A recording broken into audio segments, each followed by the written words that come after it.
নবী বলেছেন কিয়ামতের ময়দান যখন প্রতিষ্ঠিত হয়ে যাবে, ওই কঠিন কিয়ামতের ময়দানটা এত ছোট্ট হবে না।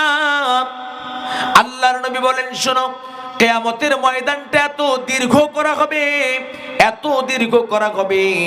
নবীজি বলছেন দুনিয়ার জিন্দেগির প্রায় 50,000 বছর পর্যন্ত দুনিয়ার মানুষেরা কিয়ামতের ময়দানে দাঁড়িয়ে দাঁড়িয়ে অপেক্ষা করতে থাকবে আল্লাহ কখন আসবেন। ক্লান্ত শ্রান্ত হয়ে যাবেন, ধৈর্য হারা হয়ে যাবেন, কোনো উপায়ান্তর খুঁজে পাবেন না। কিয়ামতের এক প্রান্ত থেকে আরেক প্রান্ত পর্যন্ত ছুটাছুটি করবেন, কেমনে করে কার মাধ্যমে সুপারিশ গ্রহণ করে জান্নাতের উপযুক্ত হওয়া যায়, কিন্তু কোনো উপায় থাকবে না। আল্লাহর হাবিব বলেছেন ওই কঠিন কিয়ামতের ময়দানে আল্লাহ পাক তার যেই সমস্ত গোলামদেরকে দুনিয়ার জিন্দেগিতে ভালোবেসেছিলেন, দুনিয়ার জিন্দেগিতে আল্লাহ রাব্বুল আলামিন প্রত্যেকটা মুমিন গোলামকে ভালোবেসেছেন, ভালোবাসবেন। কারণ যার ভিতরে ঈমান থাকবে, একত্ববাদের উপর বিশ্বাস থাকবে, আল্লাহ রাব্বুল আলামিন এই রকম বিশ্বাসী গোলামদেরকে অবশ্যই ভালোবাসবেন। আর কিয়ামতের ময়দানে আল্লাহ রাব্বুল আলামিন তাদেরকে মাফ করে দিবে। সম্মানিত ভাইরা আমার, নবীজি বলছেন, শোনো, ওই কঠিন কিয়ামতের ময়দানে 50,000 বছর অপেক্ষা করার পর মানুষগুলো যখন ধৈর্য হারা হয়ে যাবেন, আল্লাহ রাব্বুল আলামিন কিয়ামতের ময়দানে আসবেন। আসার পর সিংহাসনে বসবেন। সিংহাসনে বসে প্রথম যেই হুঙ্কারটা ছাড়বেন, আল্লাহ রাব্বুল আলামিন বলবেন, লিমানিল মুলকুল ইয়াউম লিল্লাহিল ওয়াহিদিল কাহ্হার। আল্লাহ রাব্বুল আলামিন কিয়ামতের ময়দানে বলবেন, ও হাসরবাসীরা, দুনিয়ার জিন্দেগিতে রাজত্ব করতে করতে জীবনটাকেই তো তুমি শেষ করে ফেলেছিলে। আজকের এই কঠিন কিয়ামতের ময়দানের রাজত্ব কার? আল্লাহ পাক যখন বলবেন, কিয়ামতের ময়দানে এমন কোন লোক থাকবে না যেই লোকটা আল্লাহর এই প্রশ্নের জবাব দিতে পারবেন। কেউ এমন দাঁড়াতে পারবে নাকি? না, কেউ পারবে না। আল্লাহর নবী বলেন, শোনো, কিয়ামতের ময়দানে এমন কোন মানুষ দাঁড়াবে না। আল্লাহর কথার জবাব দেওয়া তো অনেক দূরের কথা। আল্লাহ পাক যখন বলবেন লিমানিল মুলকুল ইয়াউম, আল্লাহর কোন বান্দা জবাব দেওয়া তো দূরের কথা, এমন একজন বান্দা কিংবা বান্দিও খুঁজে পাওয়া যাবে না। সেই সময় আল্লাহর গোলাম আল্লাহর কথার জবাব দেওয়া তো অনেক কষ্টকর।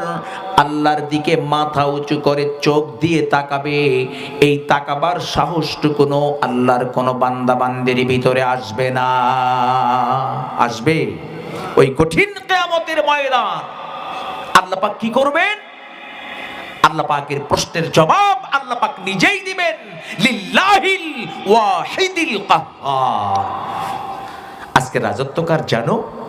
আজকের রাজত্ব হচ্ছে আমি আল্লাহর, যেই আল্লাহ কাহ্হার নাম ধারণ করে সিংহাসনে সমাসীন হয়েছি। আল্লাহ রাব্বুল আলামিন এত শক্ত নাম ধারণ করবেন কেন? আল্লাহ পাক এমন শক্ত নাম ধারণ করবেন শুনেন। কিয়ামতের ময়দানে আল্লাহ রাব্বুল আলামিন বান্দার হিসাব গ্রহণ করবেন। কেমনে গ্রহণ করবেন?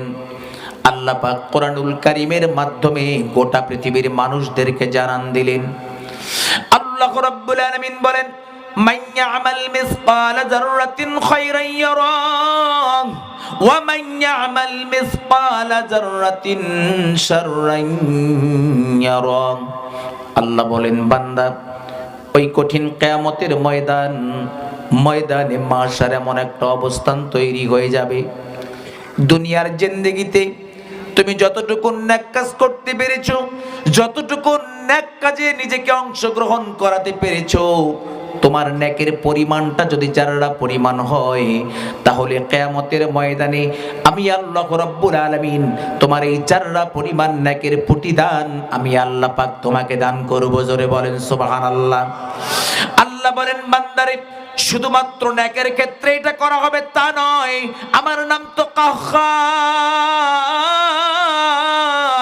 আল্লাহ বলবেন, বান্দা বান্দারে ফামান ইয়ামাল মিসকালা যাররাতিন শাররান ইয়ারা, আল্লাহ বলেন বান্দা শুনো, ওই কঠিন কিয়ামতের ময়দানে আমি আল্লাহ পাক যারা পরিমাণ তুমি গুনাহ করেছো, দুনিয়ার জিন্দেগিতে গুনাহে লিপ্ত হয়েছো, এই যারা পরিমাণ গুনার হিসাব আমি আল্লাহ পাক গ্রহণ করব, এবং যারা পরিমাণ গুনার প্রতিদান আমি আল্লাহ রাব্বুল আলামিন কিয়ামতের ময়দানে নেব।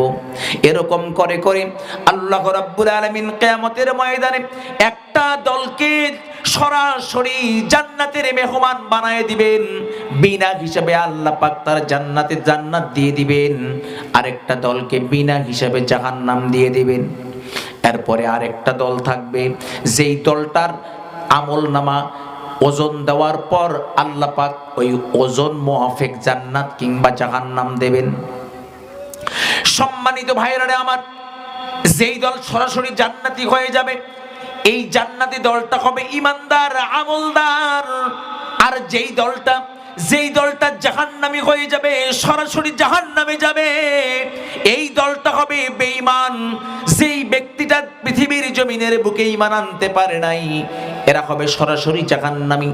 আর যাদের হিসাব গ্রহণ করা হবে, আমাদের যে হিসাব গ্রহণ করা হবে, আমরা থাকবো ঈমানদার, কিন্তু আমাদের গুনাহও থাকবে, আবার নেকও থাকবে। গুনার পাল্লা যদি ভারী হয়ে যায় তাহলে জাহান্নামী হওয়া লাগবে, আর নেকের পাল্লা যদি ভারী হয়ে যায় তো আল্লাহ পাক ওজন দেওয়ার পর আল্লাহ পাক তার জান্নাতের মেহমান বানায় দিবেন।